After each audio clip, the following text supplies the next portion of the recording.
Mga ka-sports, isa ito sa pinaka-kontrobersyal na desisyon sa kasaysayan ng Gilas Pilipinas. Ang biglaang pag-alis ni Coach Tab Baldwin noon bilang head coach ng Gilas Pilipinas ay nagdulot ng matinding reaksyon mula sa fan. Marami ang nagulat, marami ang nagalit at marami ang nagtaka. Ano nga ba talaga ang totoong dahilan ng kanyang pag-alis? Matapos ang ilang buwan na pananahimik, nagsalita na rin sa wakas si Coach Tab at nagbigay ng liwanag sa mga tanong na matagal nang bumabagabag sa mga Filipinong basketball fans. Kung trip mo po ang ganitong content, follow at pa-subscribe na din. Tara po, simulan na natin.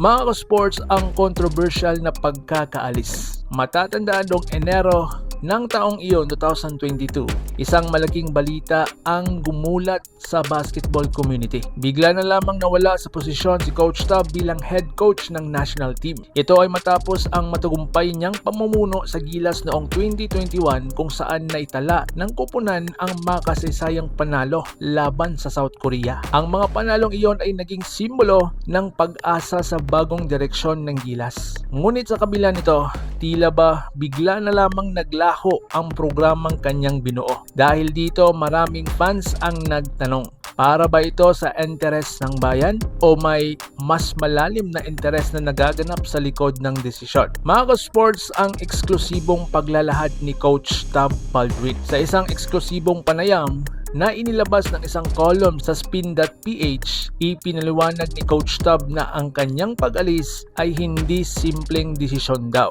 Ayon sa kanya, ang nangyari ay hindi maaaring ipaliwanag sa iisang dahilan lamang. Sa halip, ito raw ay isang komplikadong sitwasyon na may kasamang maraming interes, responsibilidad at mga taong apektado. So ngayon, misyon para sa World Cup. Isa sa pinakamalaking layunin ng programa noon ay ang paghahanda ng Gilas para sa FIBA Basketball World Cup 2023. Isang napakalaking event kung saan co-host ang Pilipinas. Ang target ng programa ay makabuo ng isang matibay na koponan na magbibigay ng magandang performance bilang host nation. At dito, pumasok ang papel ni Manny V. Pangilinan o mas kilala bilang MBV, ang pangunahing backer ng national team. Ang mga sports, dito tayo sa ang dobleng tungkulin ni Baldwin. Bukod sa pagiging head coach ng Gilas, si Coach Tab ay nagsilbi rin bilang program director ng national team. Isa sa kanyang mga tungkulin ay tumulong sa pagpili ng mga coach na hahawak sa iba't ibang bahagi ng programa.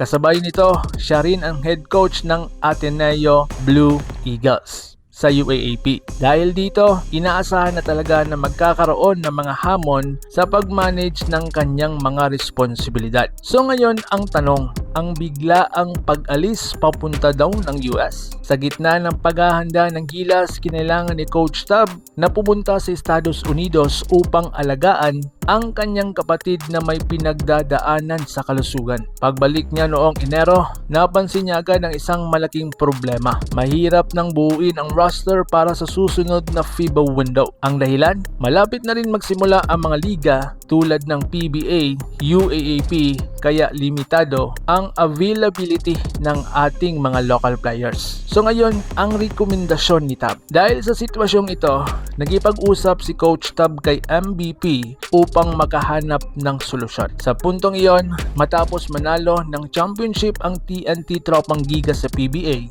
isang pangalan ang kanyang inirekomenda, si Coach Chot Reyes. Ayon kay Baldwin, si Chot ang maaaring manguna sa Gilas para sa February window lamang. Ayon kay Baldwin, si Chot na daw muna ang maaaring manguna sa Gilas sa February window lamang. So ngayon, ang naging malaking desisyon. Ngunit matapos ang kanilang pulong ng SBP, nagkaroon ng ibang direksyon ang plano. Nagpasya ang Samahan ng Basketball ng Pilipinas na gawing pangmatagalang head coach na si Chot Reyes at hindi lamang pansamantalang coach. Ang dahilan upang maiwasan ang posibleng conflict ng dalawang high-profile coaches na may magkaibang coaching philosophies. Sa halip na magkaroon ng dalawang leader, pinili nilang isa lamang ang mamuno sa programa. So ngayon, anong reaksyon ni Tab? Para kay Coach Tab, aminado siyang nagkakadismaya ang nangyari. Ngunit sa kabila nito, pinili niyang tanggapin ang desisyon nila. Hindi rin agad nagsalita sa publiko. Ayon po sa kanya, ginawa niya ito bilang paggalang sa SBP at upang maiwasan na lalo pang lumaki ang kontrobersya.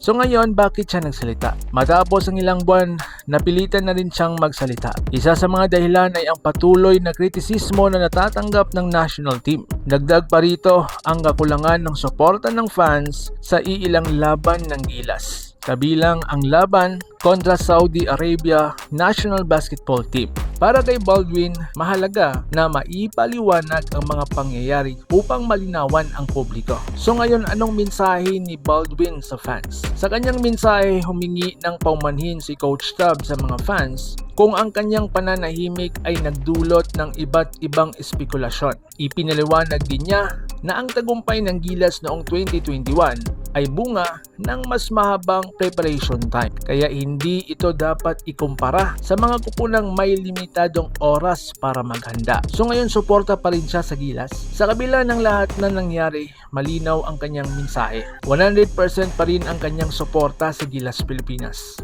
At nananawagan siya sa mga Pilipino na magkaisa para suportahan ang national team, lalo na sa paparating na FIBA Basketball World Cup 2027. So ngayon mga ka-sports, matapos ang ilang panahon na pananahimik ni Coach Tab Baldwin, tila mas malinaw na ang buong kwento sa likod ng kanyang pag-alis. Pero ang tanong, naging tama ba ang naging desisyon noon? O mas naging maganda sana kung nanatili si Coach Tab sa Gilas? I-comment nyo ang iyong opinion sa baba at babasahin ko yan. At kung nagustuhan ninyo ang video nito, huwag kalimutang mag-like, subscribe at pindutin ang notification bell para lagi kayong updated sa mga latest na balita sa mundo ng basketball world. Laban Pilipinas puso, so paano? Ingat po kayo.